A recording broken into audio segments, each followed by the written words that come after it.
नमस्कार। 11 मई 2026 की इस अर्जेंट फाइनेंशियल ब्रीफिंग में स्वागत है। आज मार्केट में जो भारी रक्तपात देखने को मिला है, उसके बाद समय बहुत कम है। इसलिए बिना किसी देरी के चलिए सीधे आंकड़ों और इस भारी गिरावट के पीछे की असली वजह पर चलते हैं। चलिए सीधे काम की बात पर आते हैं। आज मार्केट में जो हुआ वो इन्वेस्टर्स के लिए किसी डरावने सपने से कम नहीं था।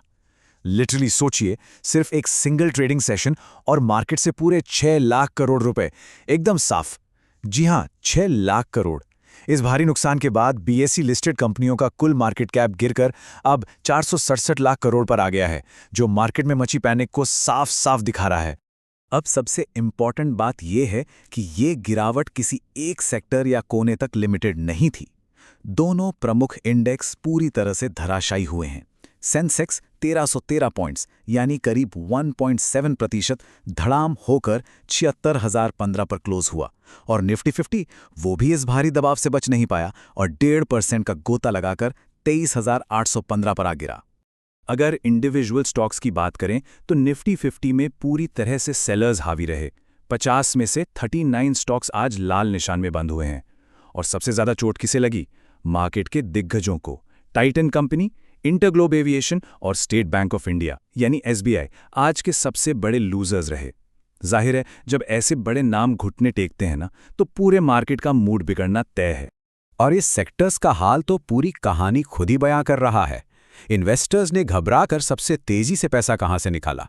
कंज्यूमर ड्यूरेबल से, जहां 3.73% की भारी गिरावट आई। इसके ठीक पीछे रियलिटी सेक्टर 3.05% और पीएसयू बैंक्स 2.52% टूटे।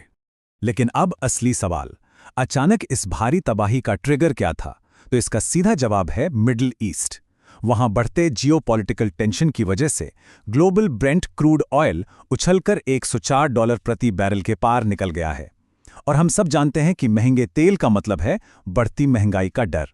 इसी डर ने कंज्यूमर स्पेंडिंग की उम्मीदों को तोड़ा और मार्केट में ये पैनिक सेलिंग ला दी। तो अब इन सब के बाद एक बहुत बड़ा सवाल खड़ा होता है। पिछले सिर्फ 3 ट्रेडिंग सेशंस में ही सेंसेक्स कुल 1973 पॉइंट्स गिर चुका है। तो क्या महंगे तेल की वजह से आया ये सिर्फ एक टेम्परेरी करेक्शन है, या फिर किसी लंबे और डरावने बियर मार्केट की शुरुआत? खैर, जो भी हो, पोर्टफोलियो पर पैनी नज़र रखने का वक्त आ गया है, क्योंकि आने वाले दिन मार्केट के लिए बेहद अहम होने वाले हैं।